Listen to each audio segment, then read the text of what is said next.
दोस्तों, शादी एक ऐसा अटूट रिश्ता है, एक ऐसा पवित्र बंधन है जिस पर एक लड़का और लड़की अपना पूरा जीवन व्यतीत कर देते हैं। लेकिन दोस्तों, हाल ही में घटी घटनाओं ने जो है इस शादी के रिश्ते पर एक बड़ा सवाल खड़ा कर दिया है और यह सवाल जो है खड़ा होना भी लाजमी है। क्योंकि दोस्तों, आज की जो दौर चल रहा है, इसमें जो पति होता है या पत्नी होती है, वह अपने एक्सटर्नल अफेयर के चलते अपने ही जीवन साथी को, जिसके लिए उसने 7 जन्मों के लिए जीने मरने की कस्में खाई होती है, उसे ही मार देता है और अपना बचाव करते हुए ऐसी कहानियों को रच देता है कि जिससे समाज में एक सनसनीखेज खबर बन जाती है। दोस्तों, ऐसी ही एक सनसनीखेज उत्तर प्रदेश के रायबरेली के महाराजगंज थाना के अंतर्गत आने वाले एक अतरेहटा गांव की है। और इसी अतरेहटा गांव में एक मनीष सैनी नाम का व्यक्ति रहता है। अब यह जो मनीष सैनी होता है, यह पहले तो सरकारी नौकरी किया करता था, लेकिन सरकारी नौकरी छोड़ने के बाद वह अपना ही बिजनेस करना शुरू कर देता है और अपने भाई को भी अपने बिजनेस में अपने साथ रखता है। साथ ही जो मनीष सैनी होता है, उसकी पत्नी का नाम रूबी होता है और इन दोनों के 3 बच्चे होते हैं, जिनमें से बड़े बच्चे की उम्र लगभग 14 साल के करीब हो चुकी है और जो मनीष है उसकी उम्र लगभग 36 साल के करीब बताई जा रही है। दोस्तों, यहाँ पर जो मनीष और जो उसकी पत्नी रूबी होती है, इन दोनों की शादी को काफी समय हो जाता है और दोनों के बीच जो है सब कुछ अच्छा चल रहा होता है। लेकिन 2 साल पहले मनीष को पता चलता है कि जो उसकी पत्नी रूबी है, वह किसी और व्यक्ति के भी संपर्क में है, वह किसी और व्यक्ति के साथ अफेयर में है। अब जब मनीष को यह बात पता चलती है तो मनीष जो है जब रूबी पर नजर रखना शुरू कर देता है और रूबी के फोन को चेक करता है तो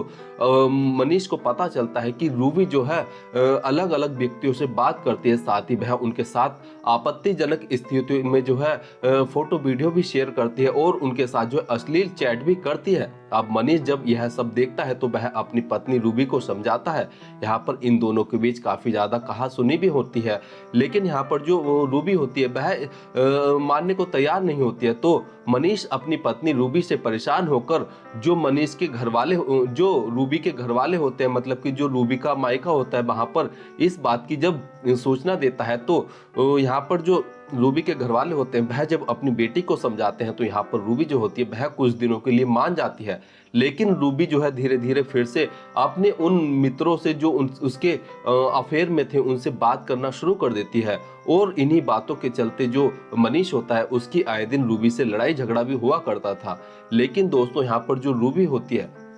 वह अब इन रोज की चकचक से जो है चिकचिक से जो है काफी ज्यादा परेशान हो गई थी और वह अपने रास्ते से अपने पति को हटाने के लिए एक प्लान बनाती है। और जिन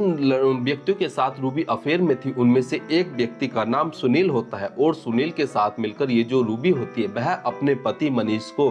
अपने रास्ते से हटाने का एक प्लान बनाती है। एक ऐसा प्लान बनाती है जो कि एक परफेक्ट प्लान होता है और इसी के लिए जो सुनील होता है वह रूबी से कहता है कि देखो, हम इसको रास्ते से तो हटा रहे हैं, लेकिन इसके लिए हमें कुछ सामान की आवश्यकता पड़ेगी। तो यहाँ पर रूबी कहती है कि क्या सामान है। तो यहाँ पर जो सुनील होता है वह बताता है कि हमें एक पिस्टल खरीदनी है और उसी पिस्टल से जो है हम तुम्हारे पति मनीष सैनी को गोली मारेंगे। अब जो रूबी होती है वह कहती है कि तो ठीक है, तुम खरीद लो। तो यहाँ पर सुनील कहता है कि मेरे पास देखो इतना पैसा नहीं है, तो मुझे तुम कुछ पैसा दे दो। तो यहाँ पर जो रूबी होती है वह सुनील को 5,000 रुपए के करीब देती है। साथ ही जो सुनील के पास अपने पास 20,000 रुपए के होते हैं, उन्हें लेकर सुनील सीधा पहुंच जाता है बिहार और बिहार से एक पिस्टल खरीद कर लाता है और यह पिस्टल वह 25,000 रुपए में खरीदता है। और 25,000 रुपए में पिस्टल खरीदने के बाद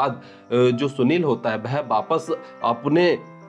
जो रायबरेली पड़ता है वहां पर अपने घर पर आ जाता है और रूबी से कहता है कि देखो, मैं अब जो है पिस्टल ले आया हूं। अब जो है तुम्हारे पति को रास्ते से हटाने के लिए हमें एक परफेक्ट प्लान बनाना होगा जिससे कि हम पर किसी को शक ना हो। अब रूबी जो है जब नवरात्रे चल रहे होते हैं तो रूबी के गांव, जहां पर रूबी का गांव होता है, वह शिवगढ़ थाना के अंतर्गत आता है। तो रूबी वहां पर जाने के लिए अपने पति से कहती है कि देखो, हमारे गांव में जो है नवरात्रि के टाइम पर जो है एक बहुत बड़ा भंडारा होता है और माता की पूजा भी होती है, तो मैं वहां पर जाना चाहती हूँ। अब रूबी को भी जाए अपने मायके जाए हुए काफी ज्यादा टाइम हो गया था, तो जो मनीष होता है वह अपनी पत्नी से बोलता है चलो कोई बात नहीं, तुम अपने मायके चली जाओ। तो यहाँ पर जो रूबी होती है वह अपने बच्चों को लेकर अपने मायके अपनी माँ के घर पर चली जाती है, क्योंकि बच्चों के स्कूल की भी गर्मियों की छुट्टी बुल चुकी होती है, क्योंकि उनके बच्चों के पेपर खत्म हुए होते हैं। तो वह अपने बच्चों को लेकर अपने मायके शिवगढ़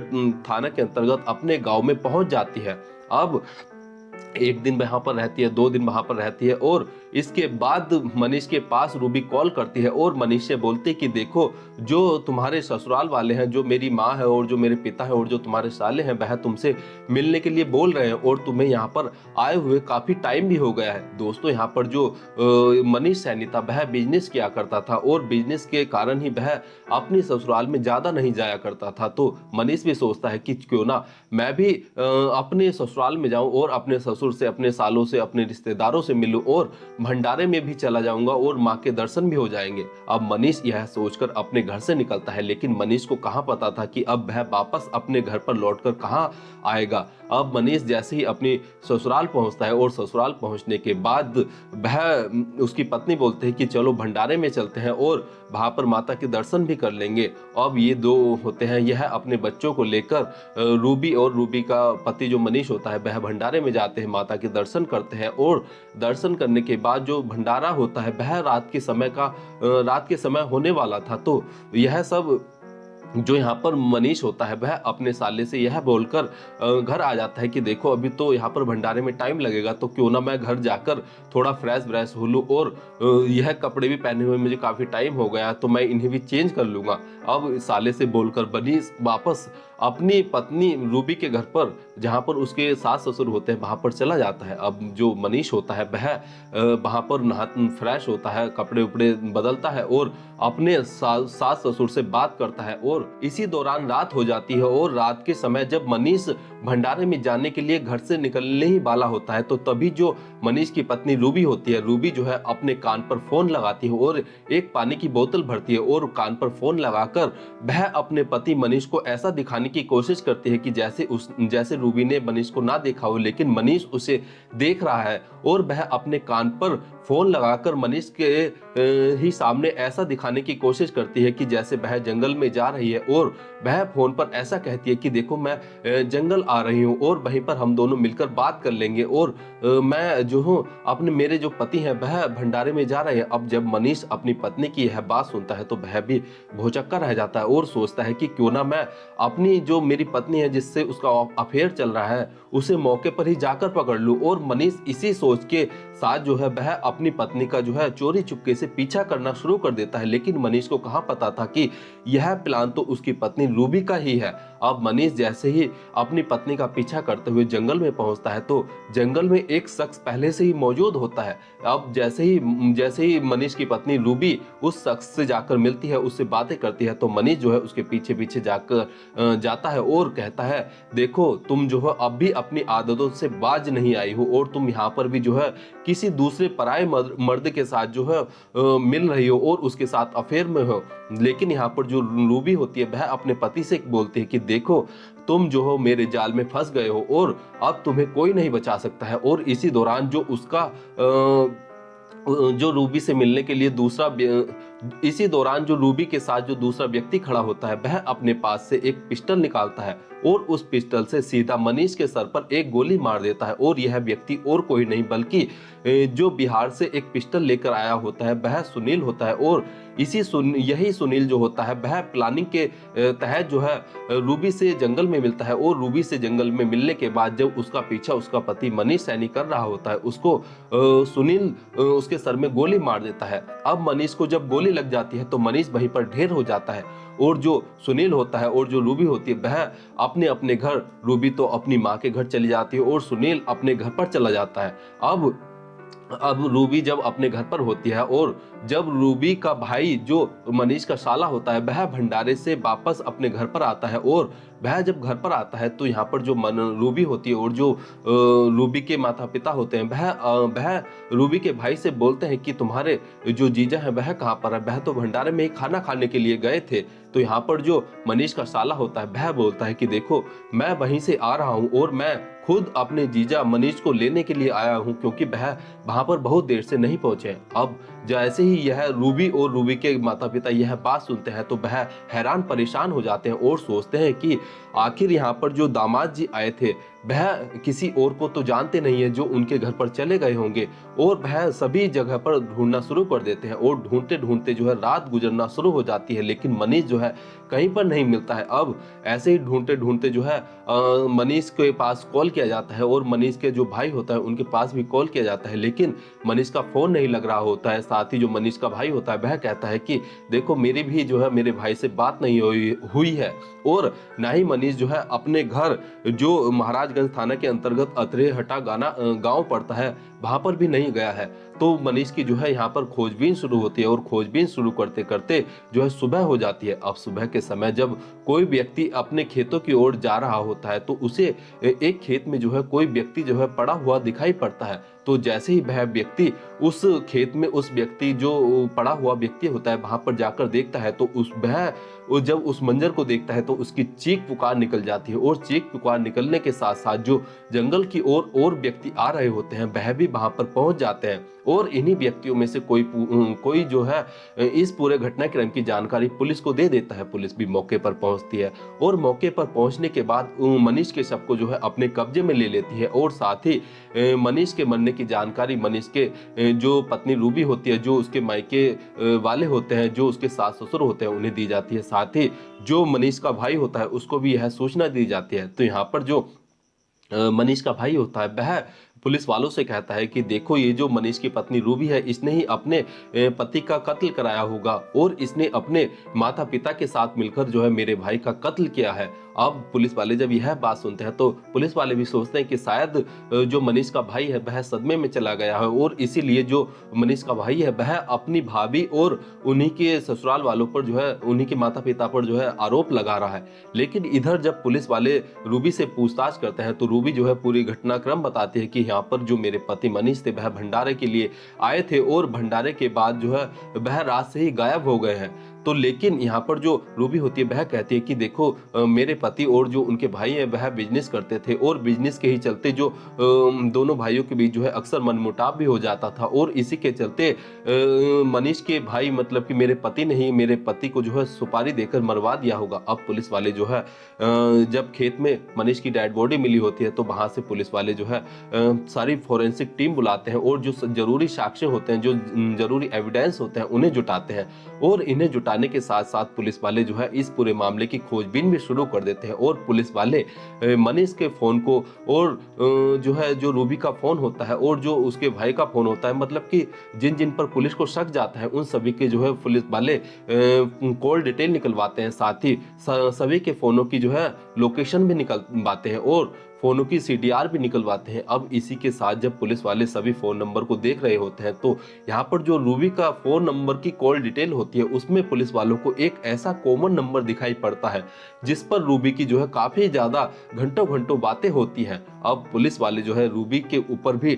शक करने लगते हैं। साथ ही पुलिस वाले जब रूबी के फोन की और जहां पर मनीष की लाश मिली थी वहां पर जो है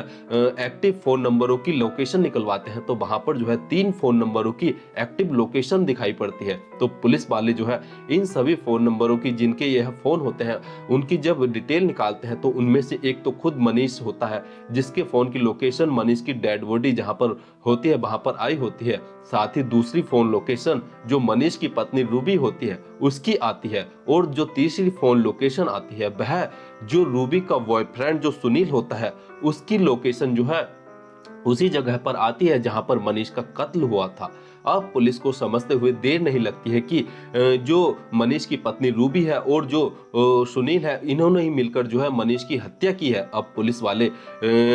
ले जो होते हैं वह रूबी को भी अपनी हिरासत में लेते हैं। साथ ही पुलिस वाले जो है सुनील का एड्रेस निकालते हैं और सुनील को भी अपनी हिरासत में लेकर जब इन दोनों से कड़ाई के साथ, सख्ताई के साथ पूछताछ की जाती है तो पहले तो यह पुलिस को तरह तरह की कहानियां सुनाने लगते हैं, लेकिन जब पुलिस अपने तरीके से इन दोनों से पूछताछ करती है तो यह सच उगलना शुरू करते हैं और बताते हैं कि देखो ऐसे ऐसे जो है रूबी बताती है कि मेरा 2 साल से जो है सुनील से अफेयर था और इसी के चलते मैं अपने पति को जो है अपने रास्ते से हटाना चाहती थी और मैं पति की जो प्रॉपर्टी थी उसे भी नहीं छोड़ना चाहती थी और इसी के चलते मैं अपने बॉयफ्रेंड के साथ मिलकर यह प्लान बनाती हूँ और एक परफेक्ट प्लानिंग के तहत जो है मैं अपने पति की हत्या करती हूँ और मुझे लग रहा था कि मैं पुलिस के द्वारा जो है पकड़ी नहीं जाऊंगी, लेकिन फिर भी जो है मेरी चालाकी जो है कामयाब नहीं हुई और मैं पकड़ी गई। और यहाँ पर जो पुलिस होती है वह भी एक ऐसे गुनाह की जो को सामने उजागर करती है जो एक पत्नी ने एक परफेक्ट प्लानिंग के तहत जो है किया होता है। अब पुलिस वाले जो है इन सभी के ऊपर जो है जरूरी कार्रवाई कर रहे हैं और इन्हें जो है संगीन धाराओं पर इन पर केस दर्ज किया गया है और पुलिस वाले जो है इनके जो है कोर्ट में पेश करते हैं और जहां से इनका जो है केस चलता है और जल्द ही इन्हें जो है इनके किए गुनाहों की जो है सजा भी मिलेगी। लेकिन दोस्तों, एक पत्नी अपने अफेयर के चलते अपने पति को मौत के घाट उतार देती है, जबकि वह अपने पति से जो है जब उब चुकी थी, वह अपने पति के साथ नहीं रहना चाहती थी तो वह अपने पति से डाइवोर्स ले लेती और तब अपने प्रेमी के साथ जो है एक नई जिंदगी शुरू कर सकती थी। लेकिन उसने ऐसा नहीं किया, उसने अपने पति की दौलत को भी नहीं छोड़ना चाहती थी और अपने पति को भी रास्ते से हटाना चाहती थी और इसी के चलते जो रूबी थी उसने अपने पति को मौत के घाट उतारा और इसके बाद वह जो है अपने बॉयफ्रेंड के साथ जो है एक नई जिंदगी गुजारना चाहती थी। लेकिन दोस्तों, रूबी ने यहाँ पर यह भी नहीं सोचा कि अगर वह पकड़ी गई तो उसके जो 3 बच्चे हैं उनका क्या होगा, उनके जीवन आगे कैसे व्यतीत होगा। लेकिन दोस्तों, यहाँ पर जो रूबी है उसने एक ऐसी वारदात को अंजाम दिया है जो सराहनीय नहीं है और यह एक बहुत ही दर्दनाक घटना है और अपने पति की ऐसे हत्या करना जो है बिल्कुल भी सही नहीं है। और दोस्तों, इसने तो जो आए दिन यूपी में पत्नी द्वारा पति की हत्या की जा रही है उसमें भी एक अपना नाम शामिल कर लिया है। दोस्तों, इस पूरे घटनाक्रम को सुनाने का उद्देश्य किसी की भावनाओं को ठेस पहुंचाना या दुख पहुंचाना नहीं है, बल्कि जागरूक करना है, सचेत करना है। धन्यवाद।